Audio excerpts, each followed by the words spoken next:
Racket number 2, NAR's not saving any cash. No. At all. All right. They are losing their marbles. Well, I'm going to link this up. So you lost your marbles this morning after reading all this. National Association of Realtors is the largest professional trade association in the U.S.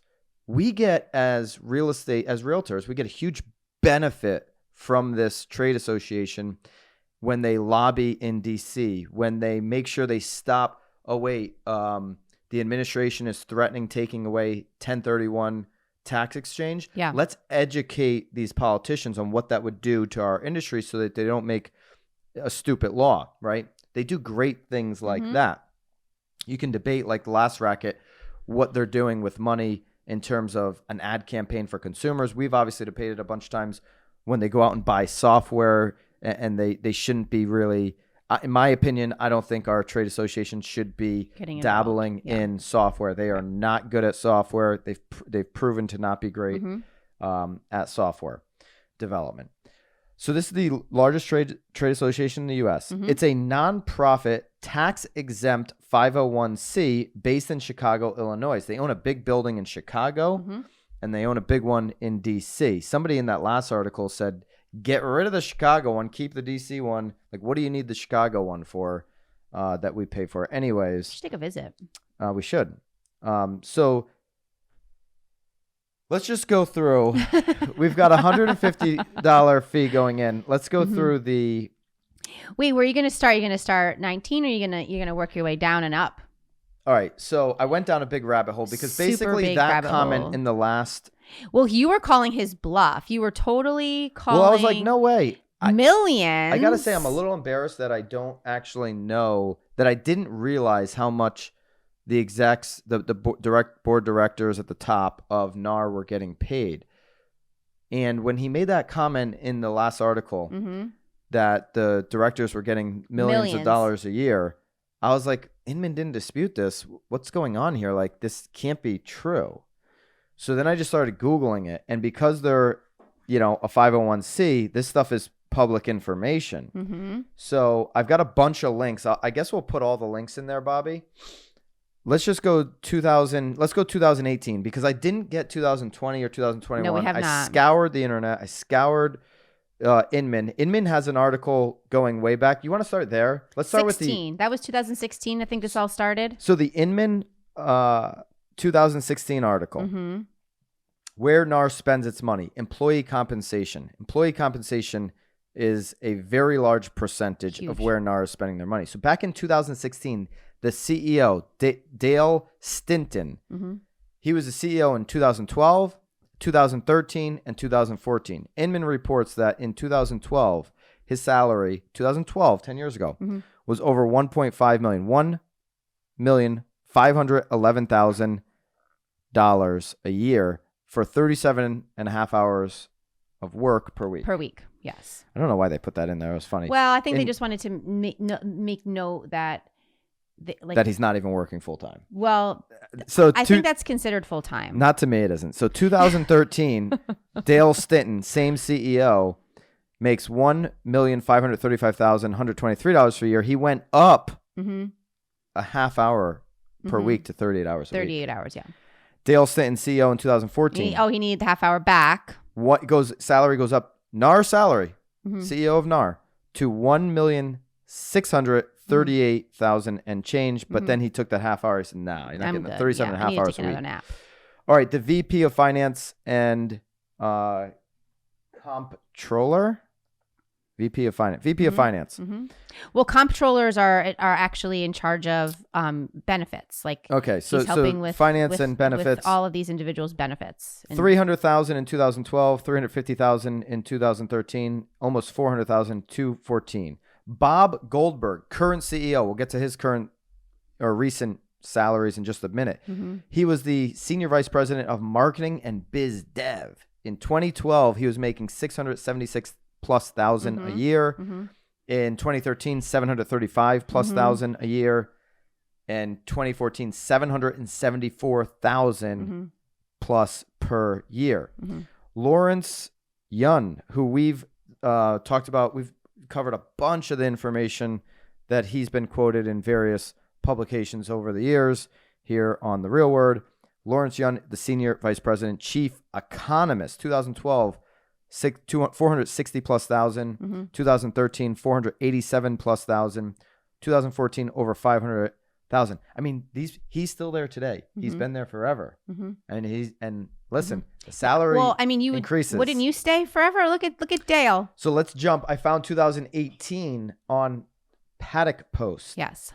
So Dale Stinton, who is now retired, but he was still getting compensation in 2018 to the tune of over $4 million for the retired CEO. $4 million. Bob Goldberg, CEO, 2018 salary, $1,968,000. So the retired CEO, current CEO, taking over $6 million, just about $6 million in salaries for NAR.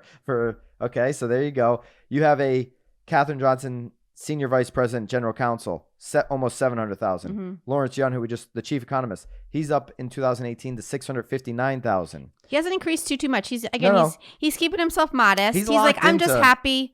I'm happy to be here. I could pay my car payment. He's locked in. I could pay my rent. $500,000 to 700,000 every year, and he's been doing that for 10 plus years as far as back as I can see, probably even more. Strategic business innovation and tech making 650,000. Chief lobbyist 632,000, probably under, the only one maybe underpaid. Chief advocacy officer 630,000. CFO 600,000.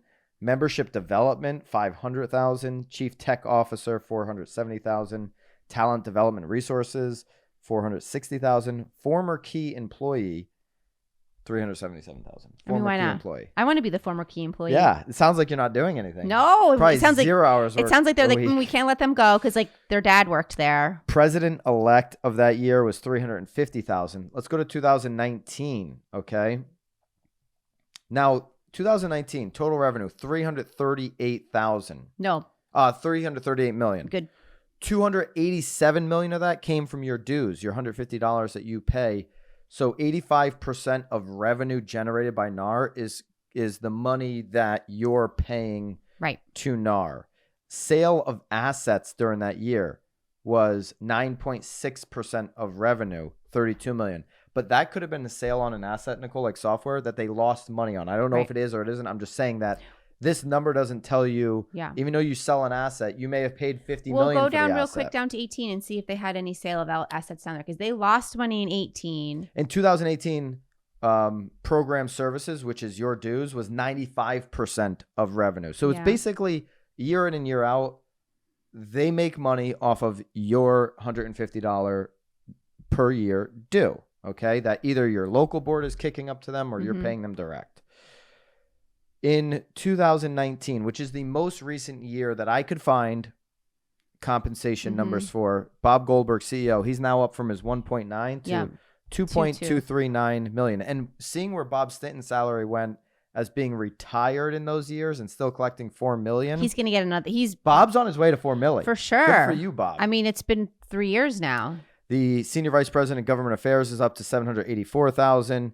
I mean, we'll just put the list up. 725,000. The link is there. Throw the Lawrence, link. The chief economist. You guys can fall into his hole too. He's just chilling at 624. Yeah, again, he's good. He doesn't want to be talked about on The Real Word. That's a decrease from 659 in 2018. He's like, I'm good. Hey, I'm good. Knock me down to 36 hours. So love to know in the comments, are you for or against these type of compensation salaries for the CEO and the key employees and officers that are sitting on the National Association of Realtor Board? Remember, so now that cup of coffee is like, you're kind of like, There's 928 plus people on the board getting $0 because we have such a huge board. Yeah.